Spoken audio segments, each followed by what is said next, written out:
अस्सलाम वालेकुम मेरे दोस्तों, सज्जनों और बेलियों। मैं हूं इजहार अहमद और वेलकम करता हूं आपको किचन गार्डनिंग चैनल पर। और उम्मीद भी रखता हूं कि आप सब लोग खैरियत से होंगे, फिटफाट होंगे, अच्छे से कामों में खूब अच्छे से बिजी होंगे। आज मैं अपने नींबू के पौधे को रिपोर्ट करने वाला हूं क्योंकि इस पौधे के अंदर मैंने ओवर फर्टिलाइज कर दिया, मतलब खाद कुछ मैंने ज़्यादा ही यूज़ कर ली। तो इसको मैं चाहता हूँ रिपोर्ट कर लूँ, नहीं तो ये प्लांट मेरा मर भी सकता है। अगर आप इसकी इन्फॉर्मेशन चाहते हैं कि इसकी केयर किस तरह की जाए तो इसकी जो मैंने कल वीडियो अपलोड की थी वो आपने देख ली होगी। अगर आपने इसकी केयर के बारे में वीडियो नहीं देखी तो लिंक आ रहा है ऊपर, उसके ऊपर क्लिक करके भी आप उस वीडियो के ऊपर शिफ्ट हो सकते हैं। इस वीडियो में मैं सिर्फ ये बताऊंगा कि हमने इसको रिपोर्ट कैसे करना है। इसके ऑपरेशन के लिए मैंने टूल्स रेडी कर लिए हैं। हम कुछ अपने छुरे की मदद से काम करेंगे, कुछ अपनी कैंची की मदद से और कुछ कटर से। तो सबसे पहले हम इसका रूट बाउल बाहर निकालेंगे। सबसे पहले इसके रूट बॉल को अपने हाथ पर हम उल्टा लेंगे और बाद में हिट करेंगे इस लकड़ी के टेबल के साथ। ये है इसका रूट बॉल। अब हम इसकी मिट्टी को हटा लेंगे। मिट्टी को हटाने के दो तरीके होते हैं, या तो हम छुरे की मदद से काम करें या फिर हम इसकी ओनली मिट्टी को रिमूव करें। अगर हम ओनली मिट्टी को रिमूव करते हैं तो हमें इसकी मिट्टी को हटाना पड़ेगा, और अगर हम चाहते हैं कि इसका रूट बॉल भी साथ में काट दें तो फिर हमें छुरे की मदद लेनी पड़ेगी। मैं सबसे आसान तरीका यूज़ करने वाला हूँ, मतलब छुरे से। इसके हम 80% रूट्स को काट देंगे और 20% रूट्स को छोड़ेंगे।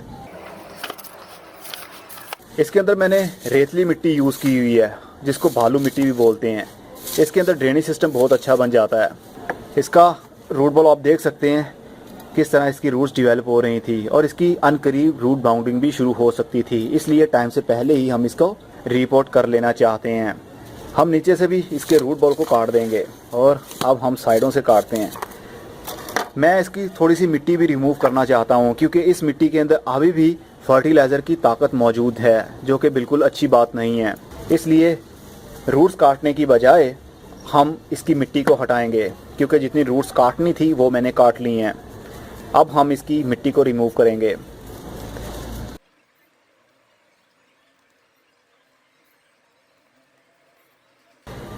ये हमारे पास टैब रूट विजिबल हो चुकी है। इसको हम नहीं काटेंगे क्योंकि हमें इसकी अभी ज़रूरत है। इसकी रूट्स बहुत ही कम हैं और पॉट के हिसाब से रूट बॉल बहुत छोटा है, इसलिए हमें और इसकी रूट्स नहीं काटनी और ना इसकी और मिट्टी रिमूव करेंगे। इतना काफ़ी होगा। अब कुछ गमले की भी सफाई हो जाए। ये जो ग्रीन मॉस आपको दिख रही है इसको भी हम उतार देंगे।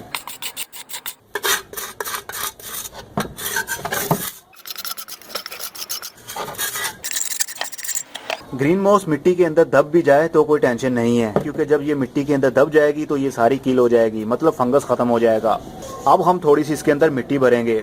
सबसे पहले इसके ड्रेनेज होल को कवर करने के लिए मैं ये कोको कॉयर यूज़ कर रहा हूँ। अगर आपके पास ये ना हो तो आप कोई जाली वाला कपड़ा भी यूज़ कर सकते हैं या फिर कोई पत्थर भी रख सकते हैं। उसके बाद में हम थोड़ी सी मिट्टी भरेंगे। मिट्टी में यूज़ कर रहा हूँ फिर से बालू मिट्टी, जो मैं यही यूज़ करता रहता हूँ। थोड़ी सी मिट्टी भरने के बाद इसके हम एयर पॉकेट्स ख़त्म कर लेंगे और मिट्टी को दबा देंगे और एक बेड बना देंगे। अगर हम ऐसा नहीं करते जो मैं कर रहा हूँ इस टाइम, अगर मिट्टी भरने के बाद हम डायरेक्ट पौधे को लगा देते हैं और बाद में मिट्टी को पुश करते हैं तो वो बॉटम से काफ़ी सॉफ्ट होती है मिट्टी और एयर पॉकेट्स भी काफ़ी होते हैं, और जब हम पानी देंगे तो वो फ़ौरन कुछ सेकंड्स में नीचे से ड्रेन हो जाएगा। तो आपका फर्श भी गंदा हो जाएगा और पौधे की नीड भी पूरी नहीं हो पाएगी। इसलिए थोड़ी सी मिट्टी डालने के बाद उसको अच्छे तरीके से आप दबा दीजिए, एक बेड बना दीजिए और थोड़ा सा पटकिए, अपने हाथ से भी इसको दबा दीजिए। अब हमारा ये बेड बन चुका है। अब हम पौधे को रखेंगे इसके ऊपर।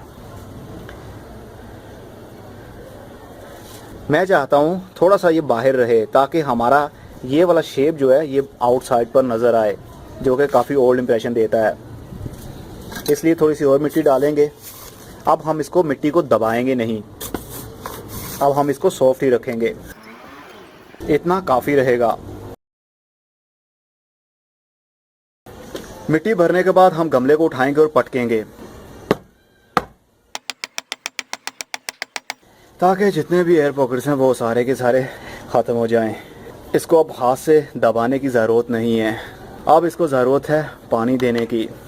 रिपोर्टिंग करने के लिए दो मौसम बहुत ही अच्छे समझे जाते हैं, या तो बरसात का मौसम या फिर बहार का मौसम। इन दो सीजन में आप इसकी रिपोर्टिंग कर सकते हैं, बल्कि हर पौधे की रिपोर्टिंग कर सकते हैं। लेकिन अगर आपको थोड़ा सा आइडिया हो, थोड़ा सा पैशन हो, थोड़ा सा लगाव होगा गार्डनिंग से, तो आप किसी भी मौसम में रिपोर्ट कर सकते हैं, तो आपसे पौधा मरेगा नहीं। और जब भी रिपोर्ट कर लिया जाए उसके बाद में पौधे के पत्ते झड़ जाते हैं और उसका फ्रूट जो लगा होता है वो भी गिरने लगता है सम टाइम, और ऐसे लगता है जैसे हमारा पौधा मर रहा है, लेकिन ऐसा नहीं होता। मैंने आज तक अपना जितने भी पौधे रिपोर्ट किए हैं या फिर उनको शिफ्ट किया है किसी और गमलों में, तो वो कभी भी मरते नहीं हैं, ना वो मुरझाते हैं, वहीं से अपनी ग्रोथ भी शुरू कर देते हैं। सिर्फ थोड़ा सा गौर करने की ज़रूरत है। रिपोर्टिंग करने के फ़ौरन बाद कोई भी खाद यूज़ मत कीजिए, और ना ही इसको धूप में रखिए। इसको शेडी एरिया में रखिए जहाँ सूरज की रोशनी आती हो, ना कि डायरेक्ट धूप। और इसको बहुत ज़्यादा पानी भी हमने नहीं देना, क्योंकि इसकी रूट्स हमने काफ़ी हद तक काट दी हैं। अगर अब हम इसको ओवर वाटरिंग करते हैं तो ये सर्वाइव नहीं कर पाएगा, मतलब पानी को अपने अंदर स्टोर नहीं कर पाएगा। इसलिए मिट्टी हर वक्त गीली रहने की वजह से इस पौधे की रूट्स गल जाएंगी और ये मर जाएगा। इसको जितना हो सके कम पानी दीजिए। मैंने लास्ट ईयर इसी पौधे को रिपोर्ट किया था, जब इसको फ्रूट भी लगा हुआ था। मैंने आप लोगों के साथ शेयर भी किया था। रिपोर्टिंग करने के बाद भी वो फ्रूट झड़ा नहीं और ना पत्ते डिफोलिएट हुए, बल्कि वो जो फ्रूट लगा हुआ था वो और साइज़ में इंक्रीज़ हो गया और वो पक भी गया। सिर्फ थोड़ा बहुत ध्यान रखना पड़ता है। गार्डनिंग करते वक्त अगर आप ज़्यादा डर जाएंगे तो आपसे ये सब कुछ नहीं होगा। इसलिए दिल को मजबूत रखिए और ये देखिए कि आप क्या कर रहे हैं, जो आप कर रहे हैं क्या वो सही है, और रिपोर्ट करने के बाद में या गार्डनिंग करने के बाद में क्या क्या आपने गलतियाँ की। अगर आप कोई भी गलती नहीं करते तो आपका पौधा 100% ग्रोथ करेगा वहीं से ही, इवन कि उसके पत्ते भी नहीं जड़ेंगे। तो चलिए इसको हम पानी देते हैं। अब पानी देने से पहले इसकी हम प्रूनिंग कर लेते हैं। प्रूनिंग हम करेंगे करीब हर ऊपर वाला 1-1 इंच का एरिया, ऊपर 1-1 इंच की ब्रांच को हम काट देंगे। हम ब्रांच को इसलिए काट रहे हैं ताकि फ्यूचर में वहाँ से 2-2 ब्रांचेस निकलें। अभी अगस्त का महीना है तो अभी इसकी ग्रोथ यहीं से शुरू हो सकती है, इसलिए हम इसकी प्रूनिंग कर देंगे ताकि ये जो ब्रांचेस आपको दिख रही हैं ये फ्यूचर में और भी थिक हो जाएं और यहाँ से 2-2 ब्रांचेस ग्रोथ करें। जितनी ज़्यादा ब्रांचेस ग्रोथ करेंगे समझ लीजिए उतना ज़्यादा इसको फ्रूट भी लगेगा। और जितनी भी आपको डेड वुड ब्रांचेस दिखें, मतलब मरी हुई टहनियाँ दिखें, उसको आप रिमूव कर दीजिएगा, नहीं तो ये आपके पूरे पौधे को इन्फेक्टेड कर सकता है, मतलब उसको ड्राई कर सकता है। तो जहाँ पर आपको ऐसी ब्रांच दिखे उसको आप छोड़िएगा नहीं, मतलब काट दीजिएगा। हमने इस पौधे को तैयार किया था करीब 2 से 2.5 साल पहले बोनसाई बनाने के लिए, एक पॉट के अंदर शिफ्ट किया था। तो अब ये करीब एक बोनसाई दिख सकता है। अगर मैं इसकी और ऊपर से ब्रांचेस को काट दूं तो ये और भी अच्छा बोनसाई दिख सकता है। चलिए मैं यहाँ से इसको काट देता हूँ।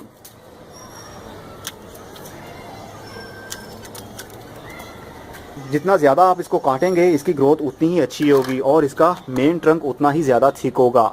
अब इसको हम पानी दे देते हैं, और पानी एक मरतबा हम इसको अच्छे तरीके से देंगे, और इतना पानी देंगे कि इसकी पूरी मिट्टी जो है ना वो वेट हो जाए, मतलब अच्छे तरीके से गीली हो जाए। उसके बाद हम इसको जल्दी पानी नहीं देंगे। इसको अब हम रखेंगे शेडी एरिया में जहाँ पर डायरेक्ट धूप ना आती होगी। और ग्राफ्टेड पौधे के नीचे वाली साइड से, मतलब यहाँ से जो मदर प्लांट है इसका, यहाँ से जो भी शूट निकलेगी, टहनी निकलेगी, उसको आप काट दिया करें, नहीं तो वो ऊपर वाले पौधे की पावर को सक कर लेगा, क्योंकि ये एक ग्राफ्टेड प्लांट है। और ग्राफ्टेड प्लांट के ऊपर वाली साइड पर जो ग्रोथ करेगी टहनी वो तो होगी ग्राफ्टेड वाली एरिया से, लेकिन इस एरिया से अगर कोई ब्रांच निकलती है तो वो निकलेगी जंगली नींबू से, मतलब खट्टी से। अगर यहाँ से ब्रांच निकल के ग्रोथ करती है तो उसको फ्रूट नहीं लगेगा और ये ऊपर वाले पौधे की पावर भी सक करती रहेगी, इसलिए इसको सकर भी बोला जाता है। ऐसी ब्रांच जो नीचे वाले एरिया से निकलती है, ग्राफ्टेड एरिया से जो नीचे वाला एरिया होता है वहाँ से। अब ये काफ़ी अच्छी लुक भी दे रहा है और एक बोनसाई दिख भी रहा है छोटा सा। अगर हम चाहें तो इसकी और भी प्रूनिंग कर सकते हैं, इसकी ट्रिमिंग कर सकते हैं, लेकिन आई थिंक इसके लिए इतना फ़िलहाल काफ़ी है। अब ये बहुत जल्द कुछ ही दिनों में अपनी ग्रोथ शुरू कर देगा, नई नई रूट्स भी निकलने शुरू हो जाएंगी, और जो पत्ते इसके पीले हो गए हैं, ड्राई हो रहे हैं, ये अब इशू ख़त्म हो जाएगा, क्योंकि उस मिट्टी के अंदर काफ़ी हद तक ज़्यादा फर्टिलाइज़र की क्वांटिटी मौजूद थी। इसलिए पौधा बढ़ता था लेकिन उसके पत्ते फ़ौरन पीले होकर जड़ जाते थे। अब 1 से 2 महीने के लिए हम इसको कोई भी खाद ऑफर नहीं करेंगे, क्योंकि इसकी ट्यूब्स के अंदर, मतलब इसकी ब्रांचेस के अंदर जो नालियाँ होती हैं उसके अंदर काफ़ी फर्टिलाइज़र की पावर मौजूद है, इसलिए हम जल्दी इसको खाद नहीं देंगे। अब उम्मीद करता हूँ आपको अच्छे से समझ लग गई होगी कि आपने रिपोर्ट किस तरह करना है। रिपोर्ट करने की बहुत सी रीज़न हो सकती हैं। जिस तरह मैंने खाद ज़्यादा दे दी थी, इसके लिए भी आप इसको रिपोर्ट कर सकते हैं, मतलब इसकी मिट्टी को चेंज कर सकते हैं।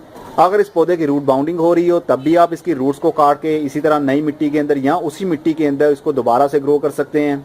या फिर ओवर वाटरिंग कर करके इसकी मिट्टी के अंदर फंगस आ गया हो तो उसको ख़त्म करने के लिए भी आप इसको रिपोर्ट कर सकते हैं।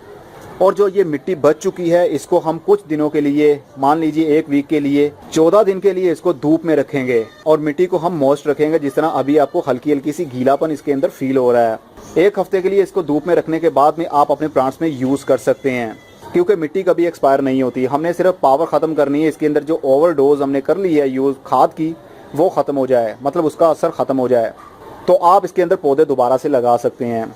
ये तो था आपने रिपोर्ट किस तरह करना है। जिस तरह मैंने रिपोर्ट किया है आप हर प्लांट को इसी तरह रिपोर्ट कर सकते हैं, ज़रूरी नहीं कि नींबू के पौधे को ही करना है। अब मैं चलता हूँ, अगली वीडियो में फिर किसी नई इन्फॉर्मेशन के साथ मिलेंगे। तब तक के लिए goodbye, see you and tata, और अपना बहुत सा ख्याल रखिएगा।